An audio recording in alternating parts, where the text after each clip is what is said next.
Welcome back to Moving Sidewalks. This is episode 2. We're breaking down our entire trip to Guatemala. We went to Lake Atitlan, we went to Antigua, we did some incredible outdoor adventures along the way. We had some wild experiences and we tell some banana stories that I hope you stick around for. These are some of our favorite and greatest stories to tell, some of the most adventurous things that we've done.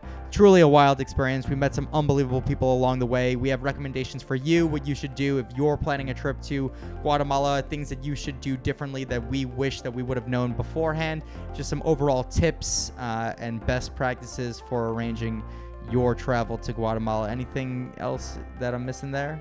Sweet. I hope you enjoy. This is episode 2, Guatemala.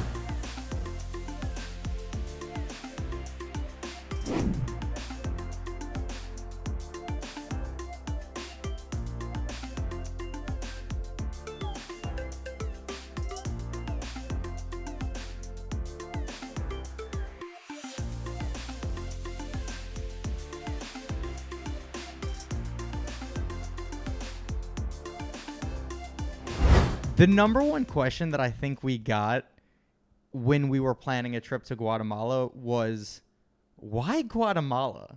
And I think that we had to defend the rationale behind why we went there quite often. So I want to just pose it for us to talk about why in the world did we decide to go to Guatemala in the first place, and what sparked the interest, and then what happened that got us to where we are now. So Guatemala was initially our COVID trip. I think it's safe to say we all had a COVID trip that got canceled in March of 2020. So that was our original time that we were supposed to go. Do you remember how that went down? We were going to go to Guatemala, and then the week before the border shut down, and then the world changed forever. I think just to go into specifics real quick, I remember building up to that trip where I bought a GoPro. I was so excited to break that out. This was the first time that I was going to get into what I guess I would call travel photography or videography. We had been looking up places to go. We also had never taken a real big trip together up until that point. We had done mini vacations or whatnot. But in the US, we hadn't gone out of the country. We went to Jamaica. First of all, we didn't go to Jamaica. We went to Bermuda. Bermuda. My bad. Which is borderline the United States. All right. So, yeah, we had been gearing up to that trip for so long. And then for it to then happen the way it did, which is everybody's watching the news and we didn't know when they were going to cancel travel. They also, we didn't know if there was a risk on our end if we were going to get stuck in Guatemala. I also have a friend at work whose cousin did the same trip. They left a week before and they were stranded there for 3 months. In Guatemala specifically? That's insane. That's crazy. Yeah. I mean, that's the risk that I think we were contemplating while it was going down. And then probably maybe it had to be a week before. Not even. I think it was the less. Week of. We were still going. They closed the border of Guatemala and we were no longer allowed in. And you were heartbroken. I was really sad. But at the same time, what were we going to do? It's the world was in a crazy place. The world shut down. Yeah, it was out of our hands. So why did we even decide Guatemala in the first place? You were really, really interested in it. Totally. You kind of sparked my interest by just showing me photos of what Lake Atitlan looked like, the different towns, the cheapness of travel there, how affordable everything was, and the volcano hike, and just the terrain. We had never been to South America, Central America, anything like that. So you were the one who really found it. So how did you find it? Yeah, totally. I think I was actually recommended Guatemala by some other people, and then it checked the boxes, right? So when I think about what's my ideal destination of where I'm trying to go to travel, they have to have some outdoor activities, right? It's got to have something that we could hike or explore, or the ocean, something that's beautiful that I want to go see. Some cool towns and culture that I want to check out, maybe some interesting food, and then the third, which is not a definite, but if it's cheap to travel there, it's you check all the boxes. Danny for me. Loves when it's cheap to Listen, travel. when you're so he wants to ball out at dinner and spend $5. Nothing feels better than when you're on international travel and the exchange rate is 8. So it was the Quetzal was the currency in Guatemala, and the exchange rate was like 7-1. But then you'd end up spending. We were going out to some nice dinners at the end there, and we were probably spending like $20 each, and then getting a lifetime supply of food at like the nicest spots. So that's my favorite feeling in the entire world, where you're like getting food for less than $1. I remember sending pictures to people back home, being like, "This plate cost less than $1. This entire meal was less than $1." That's all he cares about. And so that's exciting. So listen, I think Guatemala checked those boxes. It's for very me. budget friendly. Totally.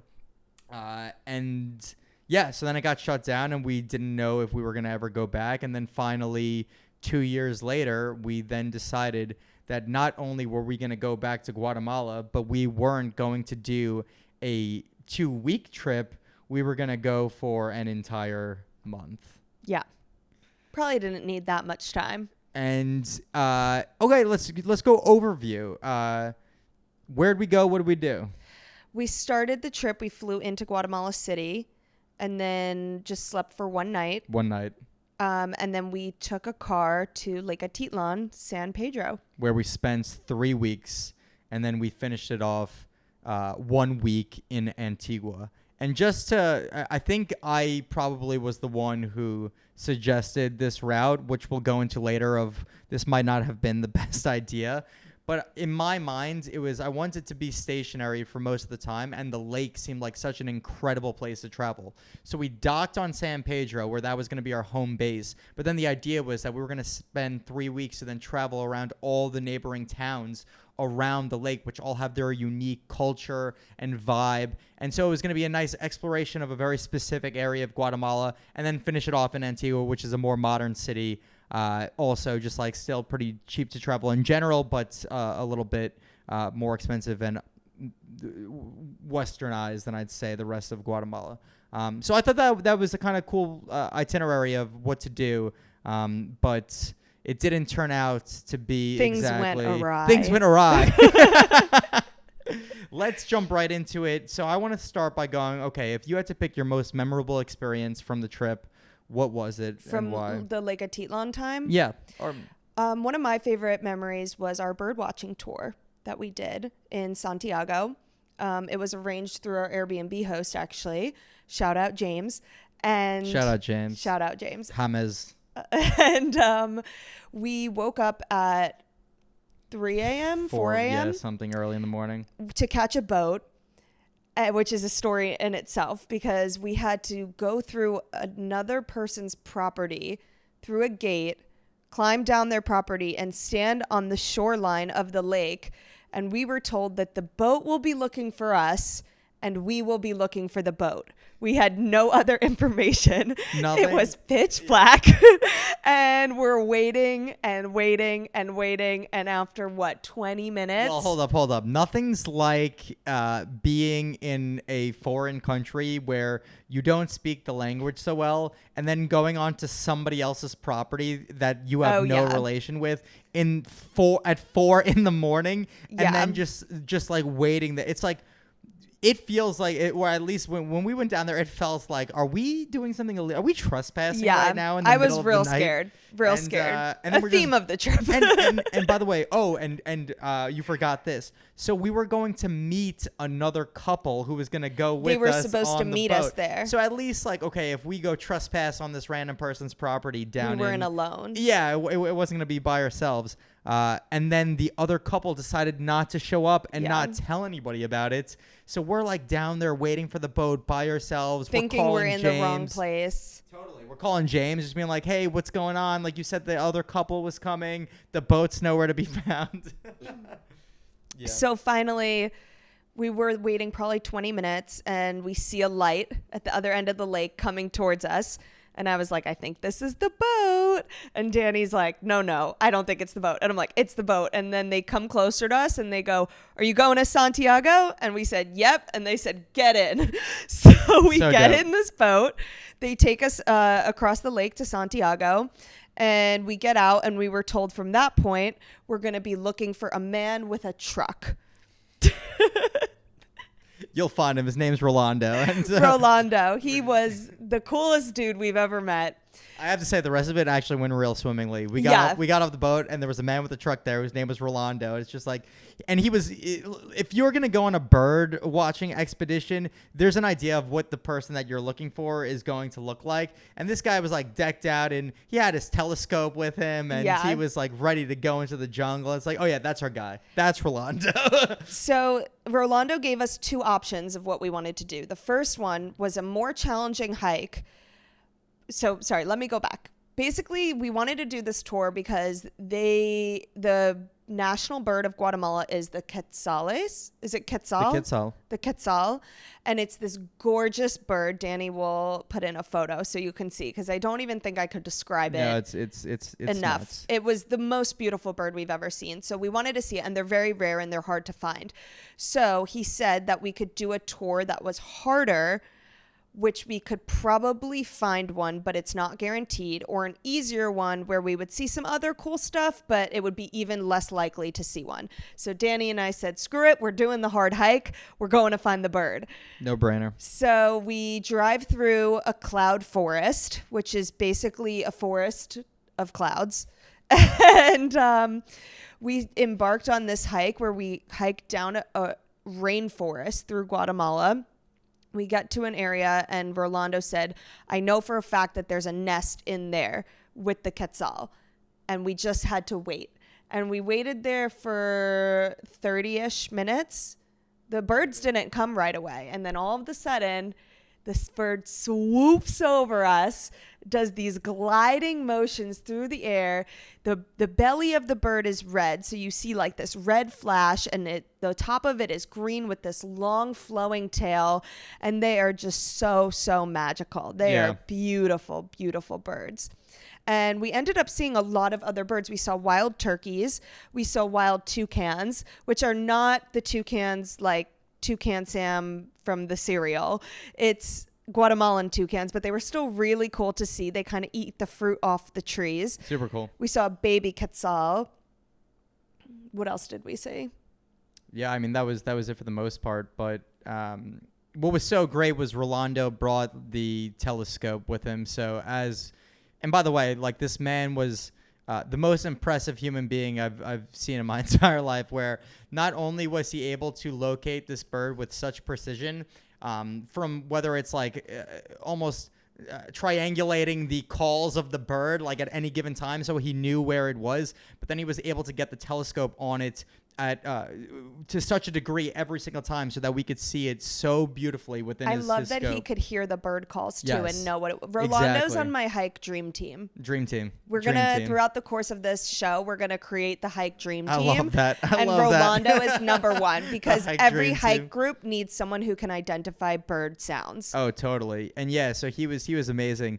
And my other favorite moment was when we were going to try to pick up, I wanted to pick up like a walking stick, because we were going down very loose and wet mud. And so I was like, at least I want something to brace myself. So I go grab a stick to use as a walking stick, and Rolando goes, oh, no. He's just like, you don't use that stick. Rolando make you stick. And so Rolando then takes out his machete. You remember this, right? Rolando takes out his machete and then carves us, like, he goes, this particular tree and was this a coffee particular tree. branch has like the most incredible wood that you could use for a walking stick. It's flexible yet firm. It is smooth yet hard. Like, he was just like, this is the one knew. you want. He did know. And then he quickly, he pulls it off. He cuts it down with the machete and then carves it into like the perfect height, the perfect smoothness. And he passes us With a handle too. He with made like you a handle. handle. And he goes, this is your He walking stick. made you one, and then I was like, okay, I want one. And so And we took them back with us. We held on to them the whole trip. I wanted to bring it back to America with us. I mean, shouts to you, Rolando, for being the absolute G and just hooking We us love up you, with Rolando. the walking sticks and just the greatest bird expedition tour. So, and he was just such a nice guy, like being able to just talk with him the entire time about like what he's into, what he does, his bird life. photography. Yeah, and then also he like organizes a bug tour with which we didn't get to do, but if you have the opportunity, that was probably the one thing that I'm sad we didn't do. Yeah, totally. I really think I would have loved that. He takes people out on tours to look for glass frogs. So they're nighttime tours, and you can go and find these frogs that are completely clear, so you can see all the organs on the inside. It is so crazy looking, and I'm sad we didn't see the glass frogs. Yeah, I mean, the Quetzal was a nice second, or it was even beautiful. probably... That was one of my favorite things. That Awesome. might be my favorite thing from the trip. Yeah, that was pretty insane. Sweet. I'm trying to think anything else from that experience. From that day, Just the bird watching tour. I think that was my highlights. Got some cool shots of Santiago in the morning when it was really beautiful. We got a cool peek at one of the volcanoes that situates itself like above Lake Atitlan. Yeah, sweet. I think that's everything. All right, my most memorable experience. Also, maybe my most challenging experience was undeniably getting stung by a scorpion in the middle of the night. In bed. In bed. I want to remember all the details of this story because as it unfolded, it was bananas.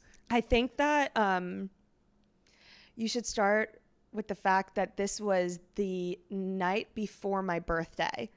And I said... you said something along the lines of, don't be mad at me if I forget about your birthday tomorrow. And I said, I'll definitely be mad at you if you forget my birthday tomorrow. And by the way, I would never forget your birthday. But then... And we wake up the next morning, and you said to me, the first thing you said was, something weird happened last night. And I was like, okay. And you were like, I feel like I got this crazy... like Indian rug burn, you know, when you do that thing as a kid, you would like twist your skin. That's how you were describing it. And I was like, yep. Anything else happen? Anything else you want to say? And he just could not get past this weird feeling. So now back up. All right. So middle of the night, I wake up and it really felt like someone was just rubbing at my skin. We were sleeping on like a rough blanket. So I guess like in the haze of just like waking up in the middle of the night, I just assumed that I was sleeping funny on my arm. Maybe it was like pins and needles because I was sleeping too hard on it. And then I rubbed it against something that made it feel irritated. And so I tried to go back to sleep. And then when I woke up in the morning on Rachel's birthday, I could not feel my entire body. It was insane. I woke up and everything was numb. I couldn't feel my arms. I couldn't feel my legs. My face was numb. Like my tongue felt strange. And that's when I just go, I need to call James and figure out James is a main character of this whole trip and figure out what the hell is going on right now. You By also the way, thought it was a reaction to Benadryl because we had a ton of mosquito bites, so we were kind of taking Benadryl every night. Danny doesn't really take any medicine, so I gave him some Benadryl to help him sleep and decrease the swelling from the mosquito bites. And you were like, could this be a reaction to Benadryl? Yeah. And I was like, I don't think so, but I guess stranger things have happened. And then I think I looked down at my arm and I just like, and maybe it was red because I was scratching, but it was noticeably like directed in one central location that something had occurred. So in my mind, I naturally went like, oh, spider bite. So I'm, by the way, like just thinking through spider bites and maybe watching videos when I'm a kid, I'm just like, oh, black widow spider, I'm gonna die. And so I call James and I'm just like, James, like, can I describe to you? I'm kind of calm despite not feeling my entire body right now. And I go, can I describe to you just like the sensations that I'm going through? So I name him. I'm like, I can't feel my body. Like everything is numb. There was a pain in my arm all last night. And he's just like, oh yeah, scorpion. He's like, happens all the time. He was just like, he was very casual. There was a piece of him, he's like, it doesn't sound like, and he was thinking about like some of the other possible spiders that it could have been, but he's like, oh no. He said there's no really bad poisonous spiders there though. Right. So that's why he's like, it doesn't sound like any of these spiders would have caused that. He's like, that definitely sounds like a scorpion. So at that point in time, I'm just like, I'm like, first of all, do I need to go to the hospital? Is there anything that we need to do? He's like, no, you're going to be okay. He's like, it's going to run its course in 24, 48 hours. You'll be good, kid. It's just like, and I trusted him. I trusted this man with my life. Yeah. So I kind of just like hung tight. I was like, well, I guess I got stung by a scorpion in the middle of the night and I can't feel my entire body right now. And then But we still weren't 100% sure, right? Right, You were right. still kind of on the fence because James was like, it could be, it sounds like it, but I don't know. Totally. And then So then I go and the first thing that I noticed was that I went to go make myself some coffee that morning. And when I took the first sip of coffee, because my entire body and face was numb, the heat of the coffee for some reason sent electric shocks down my entire spine and body. And it was the craziest feeling. I'll never forget it. And I was just stunned. And then throughout the day, I was just noticing that it wouldn't go away. It wouldn't go away. And then I go into the bathroom, probably to take a shit in the toilet that you can't throw toilet paper in. also, fun fact. And I look down next to me, and I see that motherfucking scorpion just hanging right there. We have a picture. And so I like that I did this. I like the first thing that I did is I need proof because I've probably been texting everyone saying, And I got also stung by a wasn't scorpion. convinced. Yeah, and I'm sure nobody was convinced. It's just like, yeah, dude, I'm sure you got stung by a scorpion in the middle of the night. Like, I'm sure you just like, yeah, I'm sure like everybody's like, relax. Like, you probably got like bit by a horsefly or something. And so first thing I do is I take the picture. And the second thing I do, the most important thing is I call James. And I call James. I go, James, I found the scorpion. And he's like, don't move. And then so James comes running to this bungalow that we were staying in, the casita. And he comes in, he goes, where is it? And I go, it's right there in the bathroom. And so I'm thinking to myself, one, terribly emasculating, having like, oh, get the scorpion, James. And I'm like yelling at him while I'm backing up against the wall. And so I think James is about to come in and just like chop this scorpion in half and just smash it. And then James, he picks it up with like a little dustpan and a broom. By the way, scorpions, not so fast, at least these big ones. He sweeps it into the dustpan and then he just tosses it out the window onto the grass. And I'm like, James. He's going to come back. Yeah, like you're just going to toss this guy out there? He's just like, listen, if you kill it, it sends what do you call that? Some kind of like endorphin. Scent. I don't know what they. The same thing happens Pheromones, with bees. I think that if you kill a bee, like more bees come. It sets off something which will attract all the other scent. Scorpions. Yeah. Yeah. So he's like, if you don't want 1,000 scorpions showing up into your bed tonight, this is the only way that it can go. And so that was that. And then James tossed out the scorpion, and I was like, vindicated. Motherfucking and vindicated. And then for the next 3 weeks, we slept in a mosquito net. Yeah, and then immediately, by the way, talk about like, this is so rational in my opinion. Immediately following that day, I went out to the town and I just went shopping for a mosquito net. It didn't matter like what it was going to cost, or I was gonna find that mosquito net if my life depended on it. And I think Rachel gave me a look like, is this necessary? Like, because I go back to our room and now I'm tying the mosquito net to like the ceiling with a hook. What do you call that? For your clothes, a hanger. I don't know the name of forgot.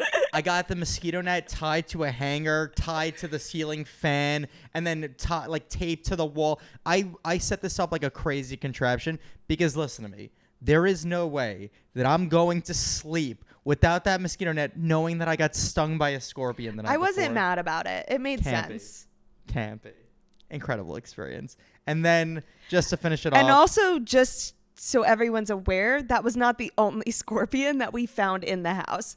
There was a few others. I'll put the video of the baby scorpion right here. Adorable baby scorpion. But when you see these things just like run, it's nuts. And then we found one more. Pro tip: if you go to Lake Atitlan, just check your shoes before you put them on. There are scorpions, and they may be living inside of your shoes. So just stay advised. And then I finished it off for the camera, and I got this badass scorpion tattoo. Up, show the fans. Let's see. Can you see that? I got that dope scorpion tattoo in Antigua, just to commemorate the insane experience of getting stung by a scorpion down in Guatemala. Because the truth is that when you travel, like life throws a lot of things your way that you didn't expect, and you got to have some resiliency. You got to fight through the scorpions. Ain't that what life's about? Ain't that what travel's about? Am I right? Amen. Sweet. All right. Any other just like great experiences that you want to talk about on Lake Atitlan? On the lake, let me think.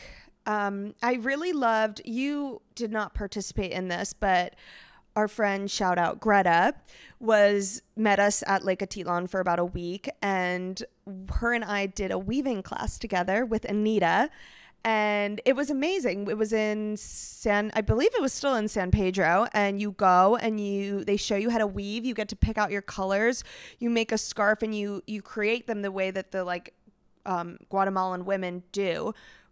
We can link in some photos. You kind of like have this huge textile handheld machine attached to your back, and it's hard work. It's very laborious. So Greta and I did as much as we could, and then the lovely women of that, I don't know the name of it. Sorry. Mayan Weavers of was it Mayan Weavers? I don't know.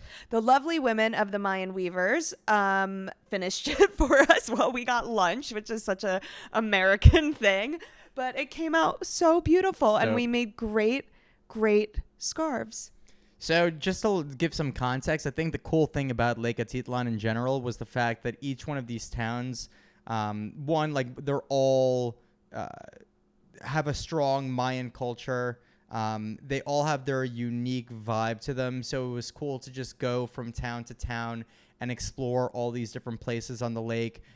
There was one called, it was San Marcos San Marcos was a little bit hippie. Yeah, very hippie, low-key, chill vibes. Really cool, though. That San Marcos is the one that had the area where you could actually jump off a platform into the lake.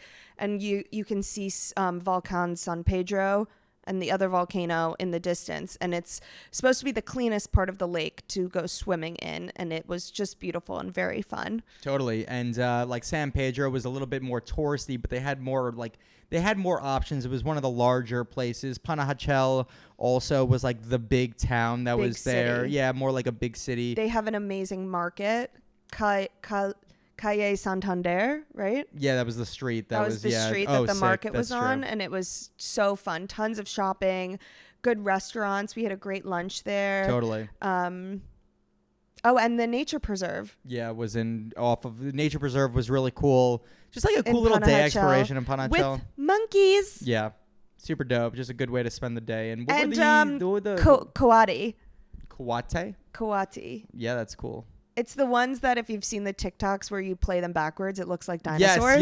Yes. Oh, that's dope. They're really cute. And there's tons of babies, and they kind of are like little ground monkeys, and they're adorable. So you have the ground monkeys and the OG monkeys.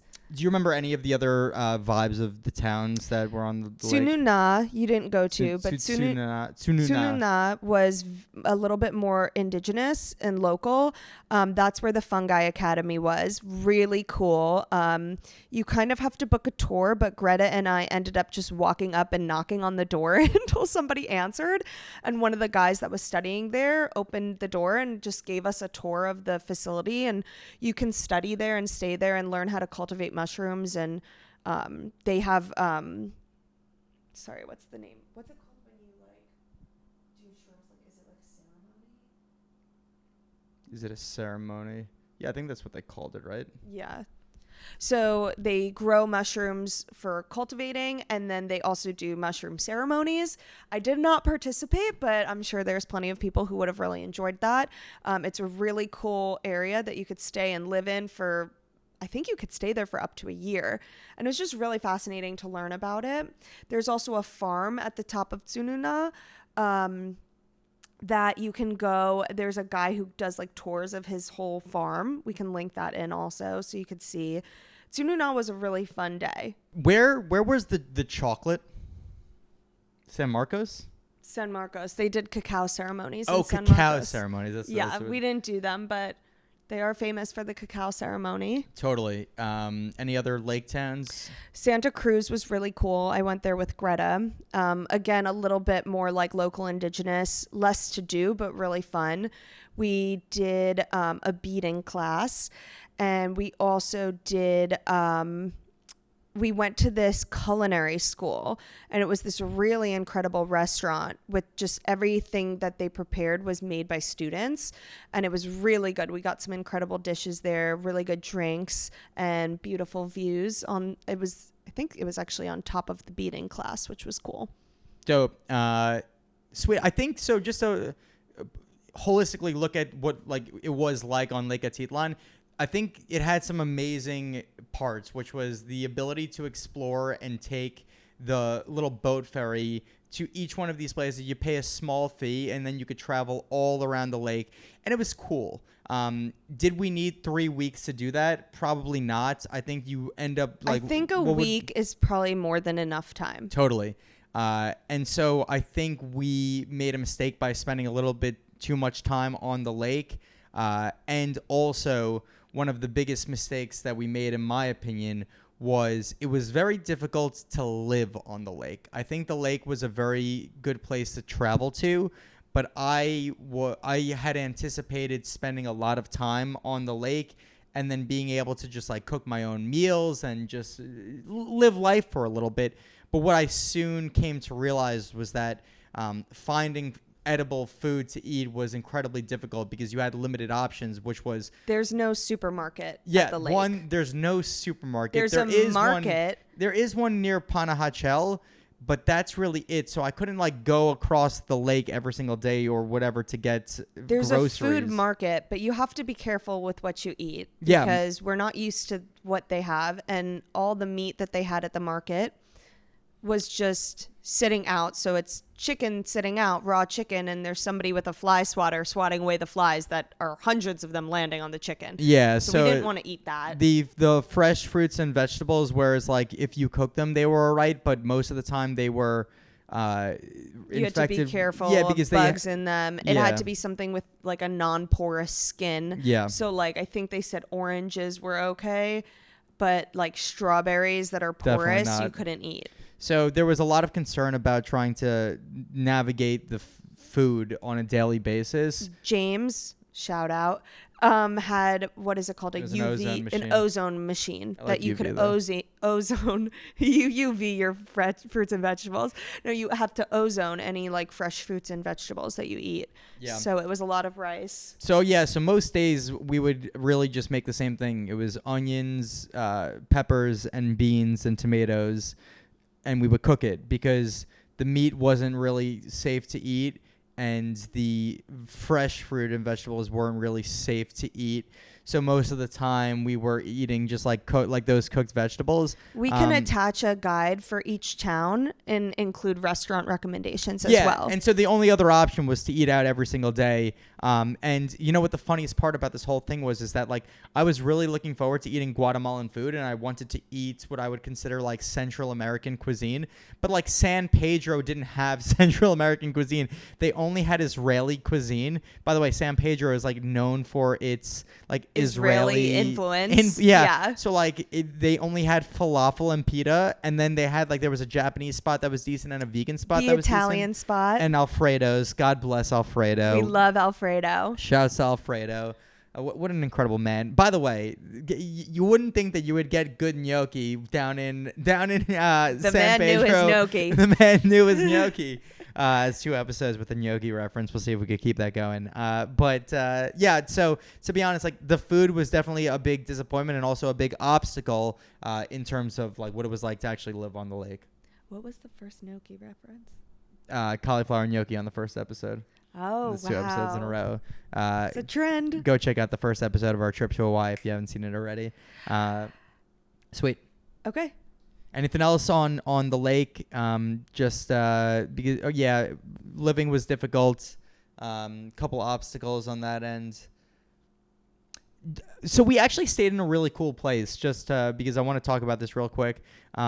We found it was a property with maybe like 6 casitas on a large hillside run by a man named James. And each what was his name? James. Oh, I don't think that we mentioned him yet. Were you sure?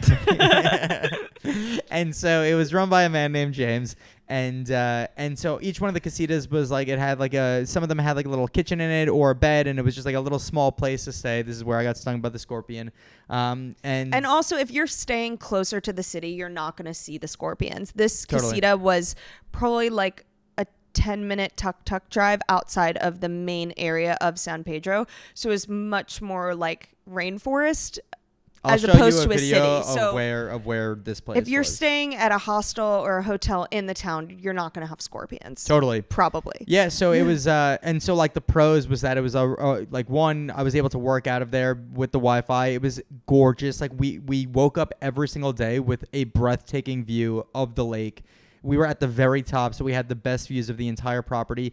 James had safe to eat like fresh food on his property like at all times. All He was fresh also fruits and vegetables. He was also fermenting alcohols. And Oh, yeah. What was he? He was fermenting different wines. Yeah, he was fermenting wines by just like it was like a rhubarb wine or a strawberry wine, a passion fruit wine.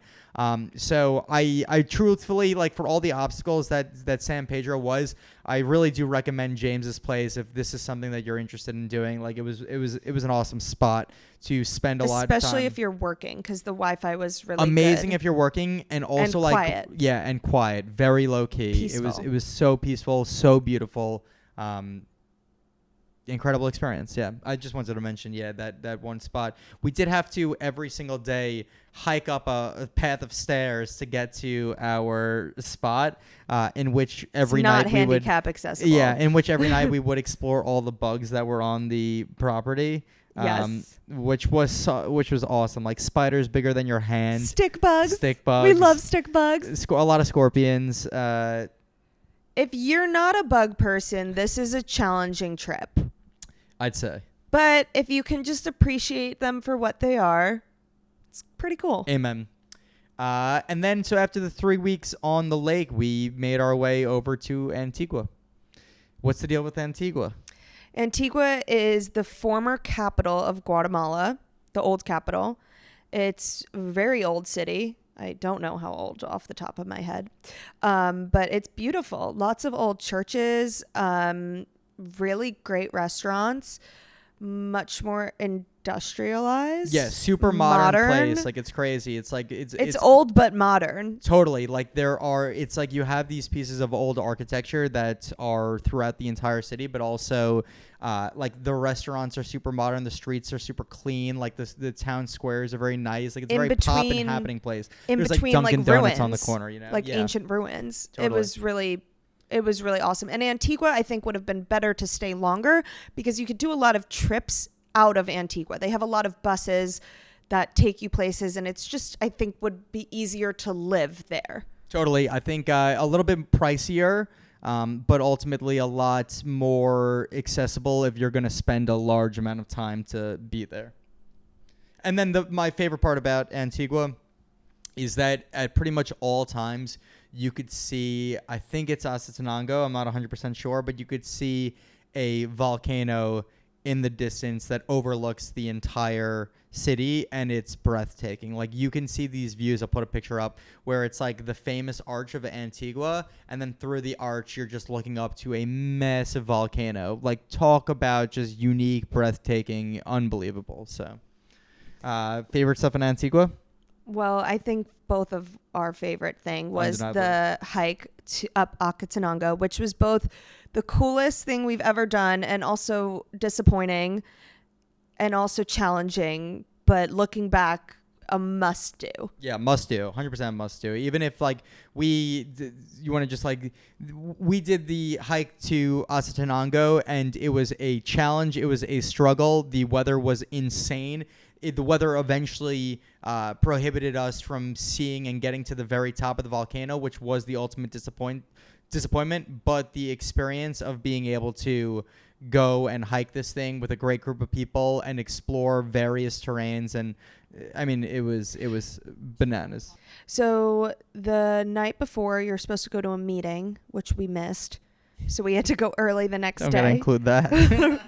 We had to go early the next day to get prepped, and they give you all the supplies you need. So they give you a backpack, they give you clothes, they give you food.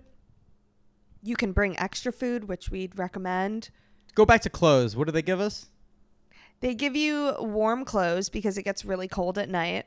And Danny chose from the bin of clothes to wear ho, ho, ho Santa fuzzy pants and a hat with the little tassels hanging down. He looked adorable. I smashed it on this hike. If couture was an option, this is what you should aim for.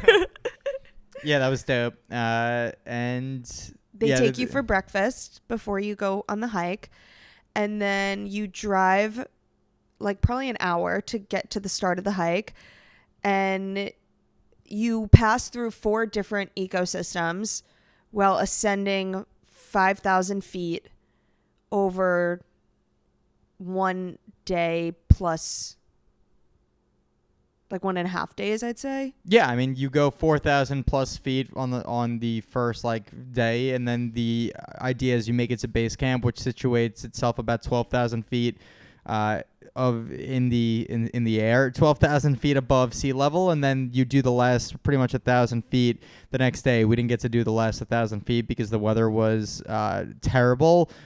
We made it to base camp and it was like hailing the entire time that we were there. If you go during rainy season, you need to be aware that that's an option that you might not. Yeah, it's like probable that you're not going to make it up. Yeah. there. Be aware of what time of year you're going. But you get to see like the volcano erupting on the way up. Like it was pretty insane that you can hear the volcano erupting, and then you can feel the ground shaking if you choose to do the extra hike up to the ridge of Fuego. Should we do that? Should we talk about Fuego? Yeah, go ahead. We're on the way up at the very beginning, and there's another group coming down, and there's a man who's just shaking his head. He's just looking at it. He goes, "Whatever you do, don't do Fuego. Don't do Fuego." So logically, we did Fuego. And so we get up to base camp, which, by the way, it's a tough hike. It's like you're going at a very steep rate. You're hiking 4,000 feet.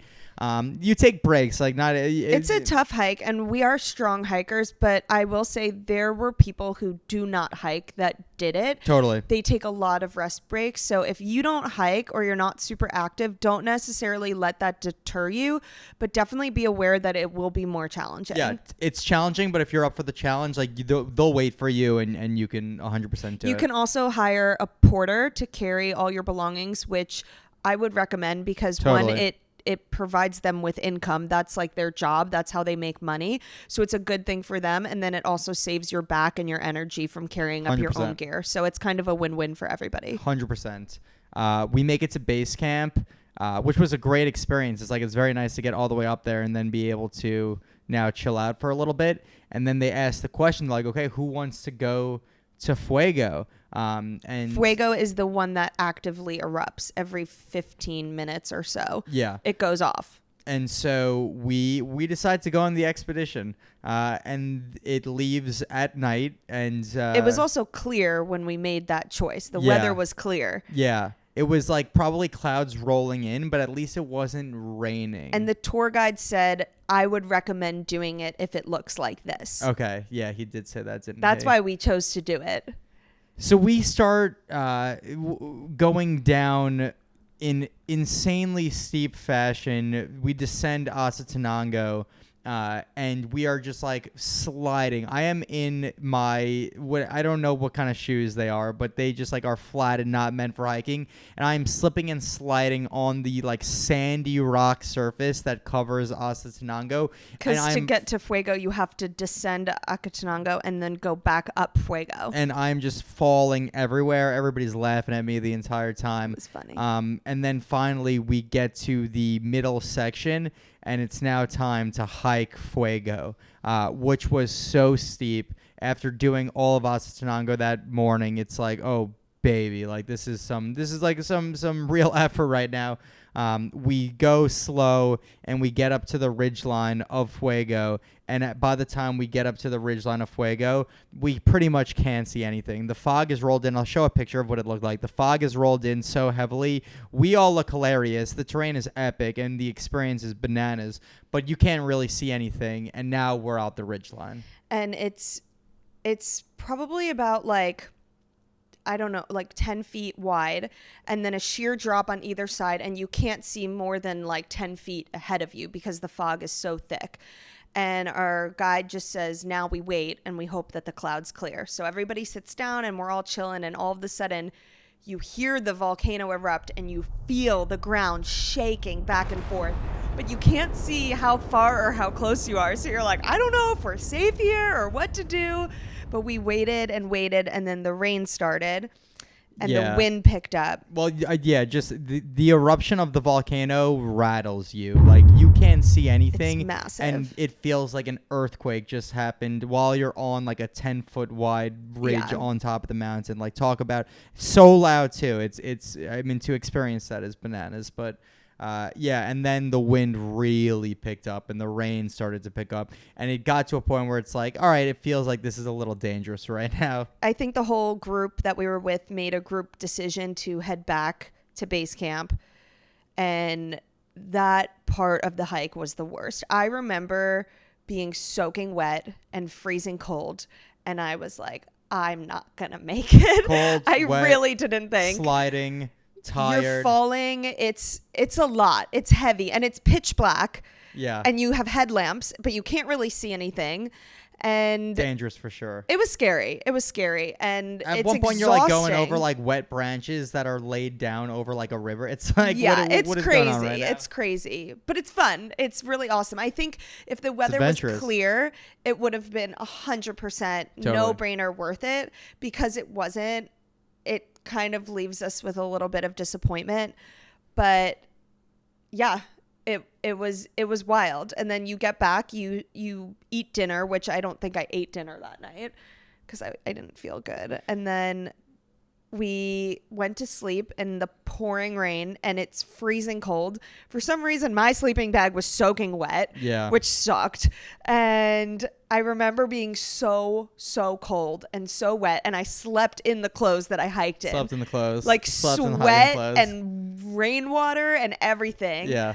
And then they were supposed to wake us up at like 4 a.m. to ascend the peak. And we got woken up by our tour guide and he said, sorry, guys, the weather is too bad and it's not safe. So we're going to go back down. Which was obvious because the size of the raindrops that didn't let up for the entire night. It was just ongoing. But it was wasn't sad. stopping. It was like kind of a somber vibe on the drive back. Totally. But the other perk is, especially if you're going alone, you bond with the people that you do this hike with. And we ended up meeting up with them a few times after, which is really fun. So even if you're not alone, it's a fun vibe and you can meet really cool people who are like fun and having a good time and ready to explore an adventure, which was definitely a bonus. Yeah, super dope. Tour guys were badass. It was awesome to go up with them. The people on the way obviously made it fun. Like, we just had banter going the entire time, which like you have to do because everyone's like struggling and the weather is crazy. So you gotta, we're complaining about it now, but in the moment, I think everybody really had a good positive attitude and nobody was really complaining or miserable. Like, we all knew we were miserable, but we were trying to just encourage each other. I remember I didn't feel good and everybody was just so supportive and kind, and they're like, what do you need? Like, you got this, you could do this. And then if somebody else was like really having a hard time on the hike, we were all hyping each other up. It was so awesome. Really good camaraderie. Amen. So that was pretty much all of the Acetenango hike. Definitely recommend. Definitely challenging, but definitely recommend. Anything else in Antigua? There's the chocolate factory in the main square that you could do a really cool chocolate making class and make your own little chocolate cups filled with different toppings. That was awesome. There's lots of markets and shops.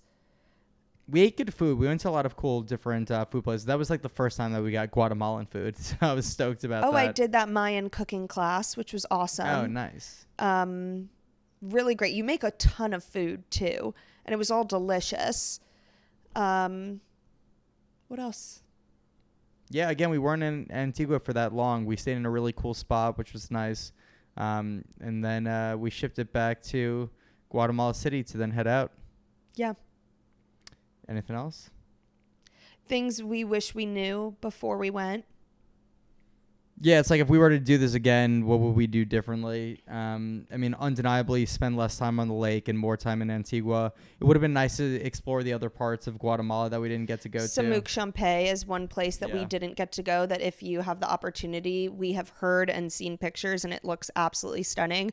Super easy to get to from Antigua. Again, they have lots of buses that get there. You could get there probably from Lake Atitlan as well, but Tikal we didn't get to do. Right. Would have been really cool. Yeah, I just like I think I needed to be prepped more for like I think I went to visit Colombia a couple of years ago, and I thought that I was just going to get Colombia, which is what Antigua was, but in reality, like the lake was just a little bit too much third world for me to be able to live day to day. So that just made it a challenge. I would say I had bigger culture shock from Lake Atitlan than I did in Africa. I did not expect, first of all, very American mindset. Went in being like, someone will speak English. Nobody speaks English. You have to take a Spanish class if you don't know any Spanish, because it's really, really hard to get around if you don't have even a base understanding of Spanish. Yeah. And you could take Spanish classes there too, which is actually fun and cool. A lot of people did. Most people that we met actually were part of the Spanish school that was going on there. That was a big one. You gonna talk about the parasite? Yeah, I got very sick on this trip after week 1, and we're not sure where. I actually don't think it's from the food, because we shared everything, and me and Greta shared everything, and I was the only one who got sick. So I think it's because I went banana boating in the lake and I fell off while screaming, laughing with my mouth open and swallowed some lake water. And I think that's what did it. And I was very sick. And again, James to the rescue, took me to the doctor, helped me get some meds from the pharmacy. But yeah, Rachel was struggling. Like, she did this hike with the parasite and like was not in good shape. Like, as we were starting there, like throughout her time in Lake Atitlan, it was definitely tough to deal with. Like lots of intestinal issues. Like, not fun. Yeah. So also be aware there are men walking around with machetes, but they are not going to hurt you. They are very kind. Something also that is actually a positive that I want to say, as a female traveler, I felt very safe the whole time. Mayan men are very respectful, and they don't look at you. They don't whistle at you. I mean, they'll say hello, but they're not going to like size you up and down. And the days that Danny was working and I was alone, I felt very comfortable.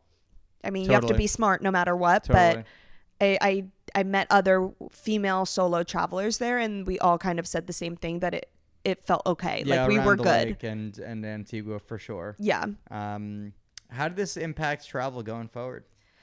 I definitely needed a bit of a break from South and Central America, just because I was afraid of getting sick. Not that you can't get sick in Europe, but I think you're like, the water is different, the food is different, our stomachs are not used to it, and I definitely needed a little bit of a break from that. Also, I think now we always look up when the rainy season is. Yeah. Because it didn't ruin the trip, but it impacted a lot of what we wanted to do, and we had to like make other arrangements. You got anything? Yeah, just being more mindful of like what the day-to-day is going to be like. I think if you're going for a long period of time. Yeah. You could easily do this trip in 7 to 10 days. Totally. And some people did it a lot longer than we did it. They just like spent even more time in different areas, but I think these people also like, maybe it depends what your values are, you know, like I lost a lot of like body mass like that time, which I wasn't happy about. And so that was very disappointing to me. But like some people, like they're happy to eat falafel 7 days a week and just go with the flow. And like that was something that I wasn't necessarily willing to compromise on at that time. So, but yeah, I think that might be everything.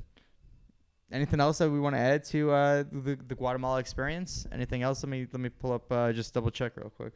Should I close that door? No, it's okay. It's good.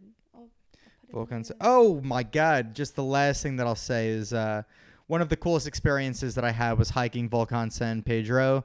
While we were on Lake Atitlan. It was another really grueling hike. It was awesome. The views were insane. I'll include some of them probably in the beginning of this video as well. I did that with a guy that we were friends with named Chris, who was staying on the property. And it was just also, we were slightly concerned. They said that this place was not safe. So we were definitely concerned of banditos robbing us throughout the entire time that we were making our way up this volcano. But ultimately, the views were breathtaking. The experience was unbelievable. the certain stops that they have along the way of like there was a swing and just like some other stuff to do, made it incredibly cool. So I highly recommend the hike if it's deemed safe when you're there. But ultimately, that was our trip to Guatemala, right? Yeah. Cheers. Sweet. Peace.